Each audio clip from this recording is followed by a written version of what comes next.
Alors dans cette émission, nous allons parler spécifiquement des paroles de prophétie.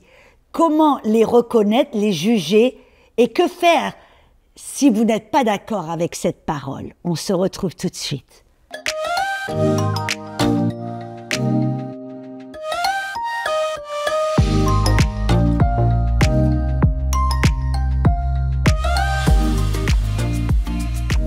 Bienvenue à la Zone Rapha, je suis Audrey Mac, où nous parlons de la guérison dans tous ces domaines. Et nous avons vu bien sûr que pour que nous puissions marcher dans cette voie de plénitude, de paix, de joie, d'être des enfants de Dieu, fructueux, Dieu nous a envoyé le Saint-Esprit, quel bonheur. Le Saint-Esprit, l'Esprit de vérité, notre meilleur coach. On a vu qu'il est même comme un arbitre.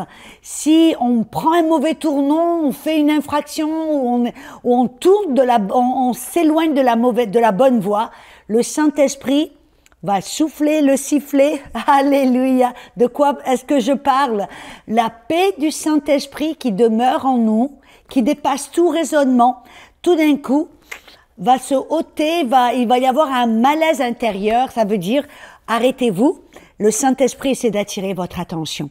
Et c'est vrai que nous avons vu aussi que le Saint-Esprit, comment apprendre à reconnaître quand le Saint-Esprit, le témoin intérieur, va nous guider, nous avertir, nous diriger. Amen. Donc, regardez les émissions précédentes, vous allez pouvoir découvrir tout cela. Mais aujourd'hui, je voudrais d'aller un petit peu de l'avant aussi et parler que le Saint-Esprit, des fois, va utiliser le ministère du prophète. On a vu, si par exemple Dieu voit nécessaire de vous donner une parole de prophétie, si c'est au travers d'un disciple, d'une autre personne, amen, dans l'Église, 1 Corinthiens chapitre 14 verset 3, il dit que la parole de prophétie, c'est pour l'édification, l'exhortation et l'encouragement. La simple parole de prophétie, ce n'est pas pour vous diriger, c'est pour vous encourager, vous établir, vous exhorter, vous édifier dans la volonté de Dieu.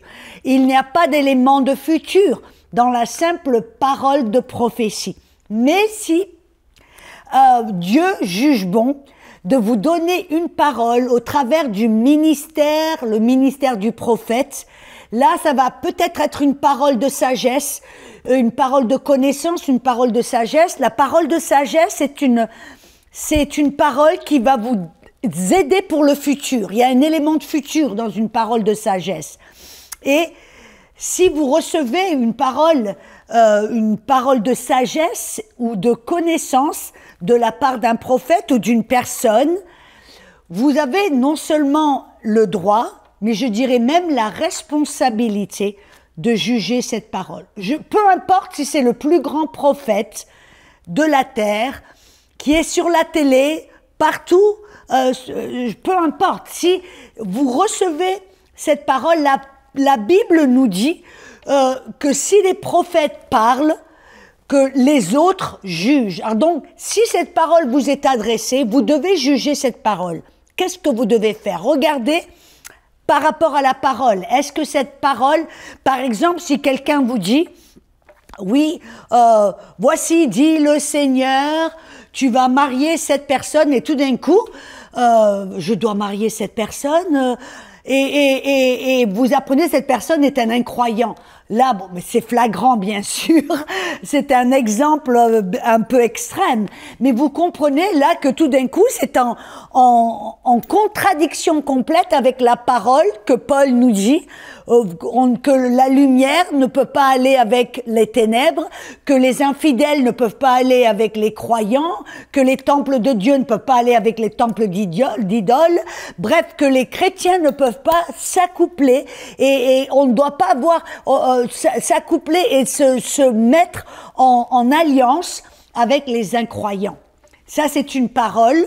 Paul nous le dit dans le livre aux Corinthiens.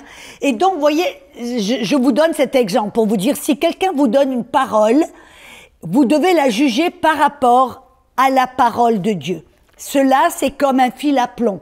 c'est un guide, c'est une fondation, c'est une encre. Paul dit que c'est une encre qui nous aide, amène à être stable dans la volonté de Dieu. C'est comme, si ça nous aide à voir si c'est quelque chose qui vient de Dieu ou pas. Donc c'est le premier test.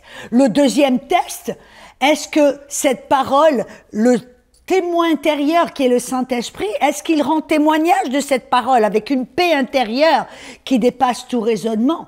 Ou est-ce que tout d'un coup vous êtes rempli de peur, de confusion? Moi je me rappelle quand j'étais toute jeune dans le Seigneur, mais j'étais toute jeune. J'avais rencontré le Seigneur, ça faisait peut-être 1 an et demi, même moins, et j'étais à l'école biblique. Et là, tout d'un coup, il y a, bien sûr, d'autres élèves, on devient amis et tout ça. Puis il y avait cet homme à l'école biblique un jour.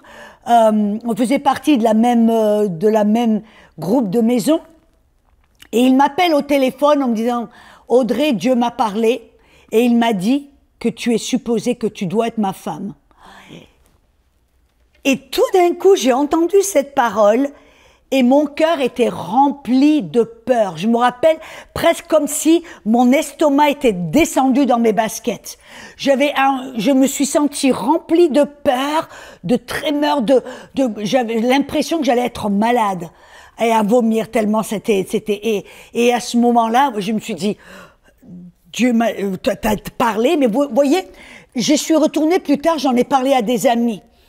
Et j'aurais expliqué, j'ai dit, un tel m'a téléphoné, m'a dit que j'étais supposée être sa femme. Mais vous voyez la tentation pour moi, parce que j'étais toute jeune dans le Seigneur. Cet homme avait été, je me pense, il était chrétien, ça faisait 20 et quelques années qu'il était chrétien.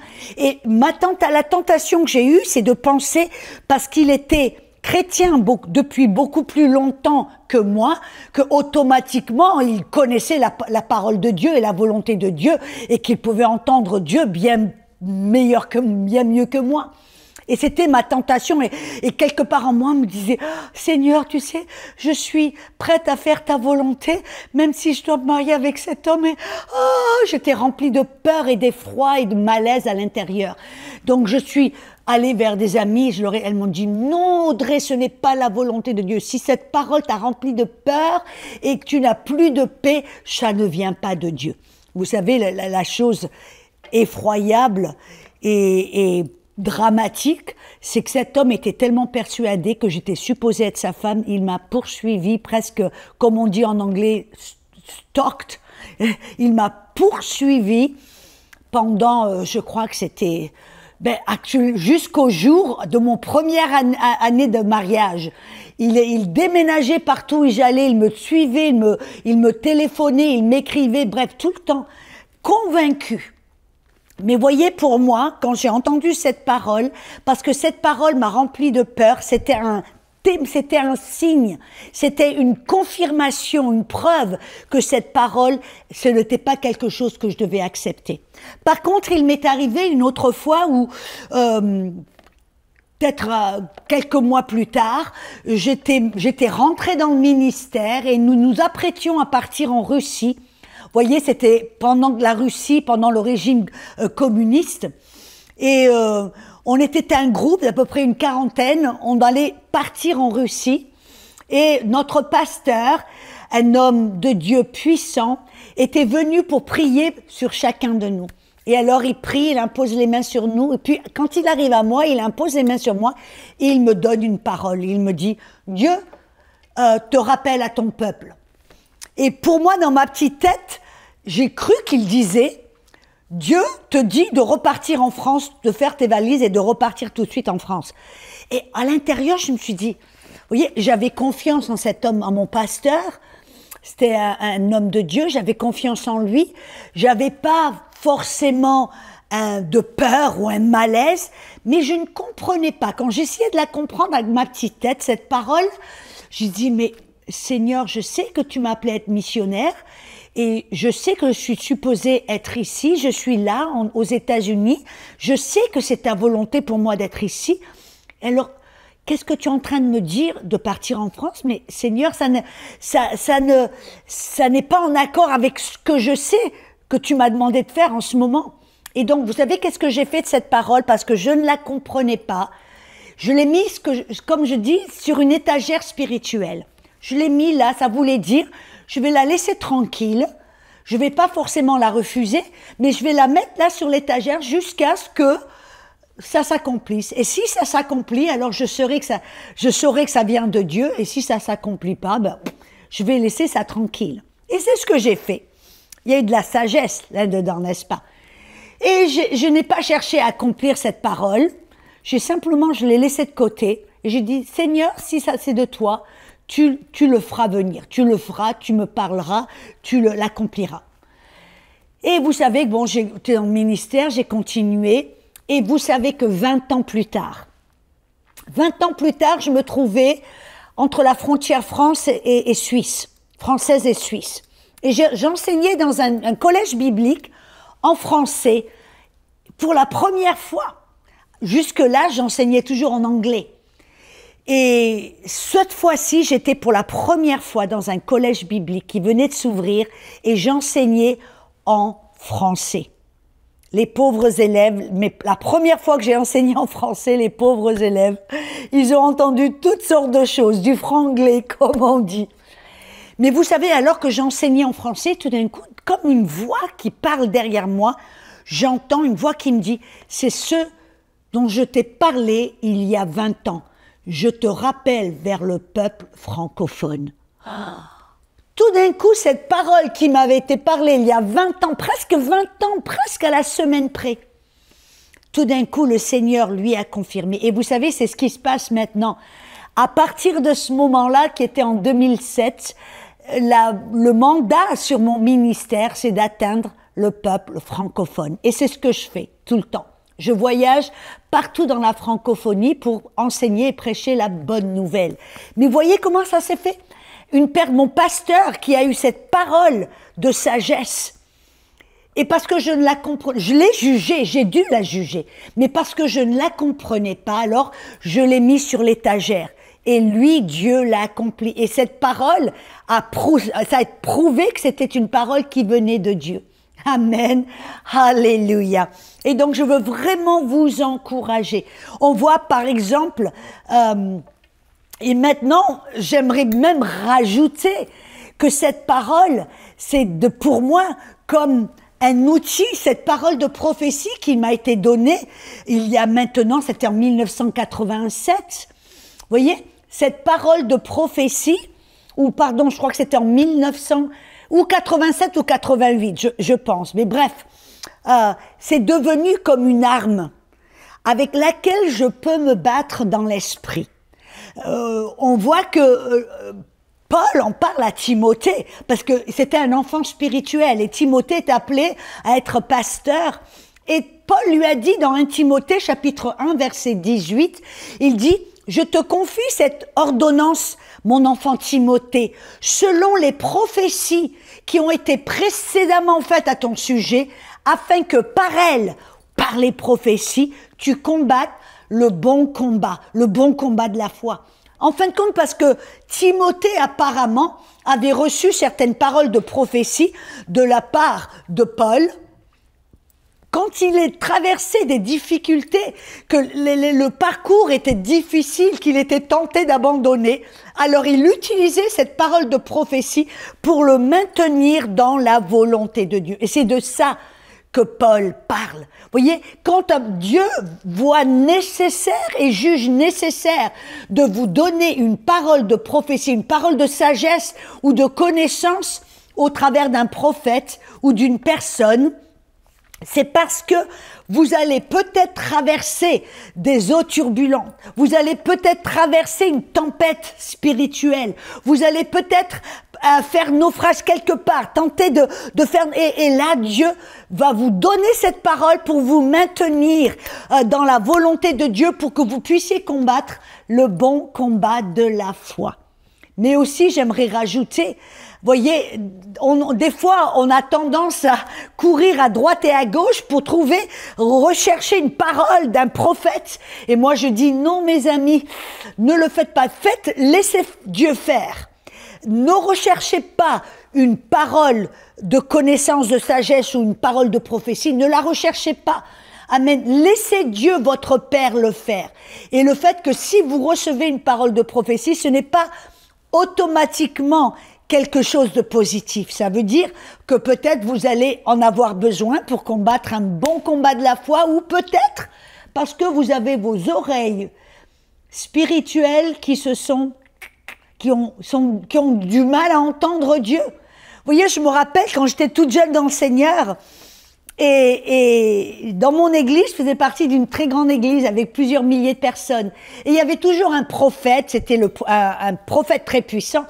Et mon pasteur l'invitait toutes les années, une fois par an, à venir dans l'église. Et cet homme, une chose qu'il faisait souvent, bon, il prêchait, puis à la fin, il passait son temps de ministère à donner des paroles. Les personnes au premier rang, levez-vous. Les personnes, la madame, levez-vous. Puis il donnait une parole de prophétie. Et très souvent, ces paroles étaient en droit au point. Amen. Et vous savez que moi, je ne recevais jamais de paroles. Et j'étais presque découragée. Je me rappelle une fois, j'ai parlé au Seigneur, je me dis, mais Seigneur, tu donnes des paroles à tout le monde, sauf à moi. Tu donnes des paroles à un tel, tout le monde a une parole, sauf à moi. Pourquoi? Et j'avais presque l'impression que Dieu me rejetait, qu'il m'aimait pas, qu'il me mettait à l'écart. Ouais, vous savez de quoi je parle, n'est-ce pas? Peut-être que vous vous êtes trouvé dans ce cas où vous dites, ouais, tout le monde a une parole, sauf moi. Et je me plaignais un petit peu, j'étais allée vers le Seigneur en me disant, mais pourquoi tu m'aimes pas? Qu'est-ce que j'ai fait de mal? Je me sentais fautive, je me sentais presque rejetée. Et le Seigneur m'a parlé, il me dit, Audrey, si je ne te donne pas de parole, réjouis-toi. Il dit, à certaines personnes, je dois leur donner des paroles parce qu'ils ne m'écoutent pas. Amen. Je dois utiliser un prophète ou quelqu'un, une personne tiers pour leur parler. Parce qu'ils sont durs d'oreille. Il me dit, mais toi, Audrey, je peux te parler directement. Alors réjouis-toi. Et vous savez qu'à partir de ce moment-là, pour moi, ça a été la fin. Je n'ai plus jamais recherché une parole. Non. Et voyez, cette parole dont j'ai parlé précédemment, cette parole que j'ai mise sur l'étagère, c'est une parole qui, souvent, comme Paul le dit à Timothée, je m'en sers comme une arme spirituelle pour me maintenir dans la volonté de Dieu et aussi dans la vision et le mandat que Dieu m'a donné. Parce que souvent, vous savez, je reçois des invitations pour aller au Nigeria, pour aller ici, pour aller là-bas, pour aller en Nouvelle-Zélande, dans des pays anglophones. Et souvent, cette parole me remet dans la vision de Dieu, c'est-à-dire, Audrey, concentre-toi dans les pays francophones. Mes amis, peut-être, vous m'avez envoyé une invitation dans des pays anglophones et ne le prenez pas personnellement si je n'accepte pas cette invitation. C'est simplement que j'ai reçu une parole du Seigneur qui m'a dit que je devais retourner vers le peuple francophone. Et j'essaie de rester fidèle à la volonté de Dieu, à la vision que Dieu m'a donné, cet appel qu'il a mis sur ma vie. Et je garde cette parole comme une arme spirituelle. Amen. Pour me maintenir dans la volonté de Dieu. Oh, gloire à Dieu. J'espère que cela vraiment vous aide et vous explique certaines choses. Amen. Et j'aimerais peut-être prier pour vous maintenant. Parce que peut-être que vous avez reçu une parole et vous avez fait naufrage. Moi, je me rappelle, j'en ai parlé. J'avais des amis, c'était des amis proches, c'était des pasteurs, et plus que des pasteurs, c'était des amis. Et ils ont reçu une parole de prophétie d'un prophète, mais c'est un homme qu'ils aimaient, laquelle ils faisaient confiance, c'était un prophète. Amen. Je ne parle pas d'un faux prophète parce que nous devons juger. Amen. Et donc ils avaient reçu une parole et ils ont pris cette parole, ils ont accepté cette parole et ils ont fait naufrage. Et ils ont commencé, ils sont tombés dans le désert, ils sont allés dans un endroit et de là vraiment ils étaient hors du circuit, hors de la volonté de Dieu. Et si c'est votre cas, peut-être, je me rappelle même d'une autre dame qui Vous voyez ce qui s'était passé avec moi, quelqu'un qui m'avait appelé en me disant « Dieu m'a parlé, tu es supposée être ma femme ». D'abord, j'aimerais envoyer un petit avertissement, parce que souvent des personnes, des jeunes femmes, jeunes hommes vont dans des écoles bibliques pour essayer de trouver leur mari ou leur femme. Et ils se disent là, oui, je sais que c'est un bon endroit, amen, mais surtout ne tombez pas dans ce panneau. Parlez des paroles de prophétie. Dieu m'a parlé, tu es ma femme. Si Dieu vous a parlé, gardez-le pour vous-même. Et faites en sorte que ce soit lui, Dieu, qui accomplit cette parole. Ne jouez pas à ce jeu, c'est dangereux. Amen. Et ça peut semer la zizanie. Alors, ne commencez, si vous parlez une parole, soyez sûr que cette parole vient de Dieu. Mais quand ça vient pour le mariage, gardez cela pour vous. Amen. Et si peut-être vous avez reçu une parole, vous avez accepté, vous avez cru, vous avez obéi et vous avez fait naufrage, je veux vraiment prier pour vous. Je prie au nom de Jésus. D'abord, que votre cœur soit encouragé, car Dieu est un rédempteur. Rappelez-vous Moïse qui lui avait entendu, reçu l'appel et il a été un peu comme un taureau qui voit un drapeau rouge, il a foncé à toute vitesse et il a fait naufrage. Mais savez-vous que Dieu est bon et que Dieu l'a retrouvé avec un buisson ardent. Dieu ne l'a pas mis à l'écart, Dieu ne l'a pas abandonné, Dieu n'a pas simplement trouvé quelqu'un d'autre. Non, Dieu est bon. Dieu est celui qui rachète le temps. Dieu est celui qui prend ce qui est cassé et qui remet les morceaux en place. Je veux vraiment vous encourager. Si vous avez fait naufrage, peut-être vous n'en avez fait qu'à votre tête, peut-être vous avez pris un mauvais tournant, peut-être vous avez écouté la prophétie, la parole de quelqu'un d'autre, vous l'avez fait de bonne volonté et voilà, vous vous trouvez dans le désert. Je veux vraiment vous encourager. Dieu vous a pas mis à l'écart. Dieu ne vous a pas abandonné. Dieu ne vous a pas dit, c'est la fin des choses, je peux plus rien faire avec toi. Non, ça c'est un mensonge du diable. Et je veux vraiment vous encourager que Dieu n'a pas fini. Il est le Dieu du dernier mot. Il est le Dieu. Si aujourd'hui, je veux prier pour vous, que vous puissiez recouvrir et retrouver l'espoir. Vous n'êtes pas sans espoir, car Dieu est un bon Père. Je veux prier au nom de Jésus, qu'à ce moment-là, je prie que vous puissiez ouvrir votre cœur en vous disant « Dieu ne m'a pas abandonné, Dieu ne m'a pas laissé à l'écart, Dieu a quelque chose à faire toujours dans ma vie. Oui, j'ai fait une erreur, oui, j'ai pris une mauvaise décision, oui, je me suis mariée, je pense avec la mauvaise personne, ou oui, j'ai fait ceci, j'ai fait cela. » Mais Dieu est bien plus puissant que mes erreurs. Dieu est bien plus puissant que mon détour. Dieu est bien plus puissant que les mensonges du diable. Dieu est bien plus puissant que ma naïveté. Dieu est bien plus puissant que ce que l'ennemi a fait. Dieu est le rédempteur. Et je prie maintenant, Dieu choisissez maintenant de croire que Dieu n'a pas fini avec vous. Choisissez de mettre l'horloge à l'heure en disant à partir de maintenant, à partir d'aujourd'hui, je vais croire que Dieu a un futur pour moi, que Dieu va reprendre les pots cassés, Dieu va prendre ma vie et va en faire quelque chose de beau et quelque chose de puissant. Êtes-vous prêt à le croire? Ça commence avec une décision. Parce que si vous continuez à écouter et à entretenir ces mensonges, c'est comme si vous liez les mains de Dieu. Vous devez chasser ces mensonges, exposer les mensonges en disant « Satan, tu m'as menti, ça fait trop longtemps maintenant. J'ai accepté les mensonges. » Et que vous choisissez de croire que Dieu est bon, qu'il est votre Père, que Dieu est bien plus puissant. Dieu, il est hors du temps.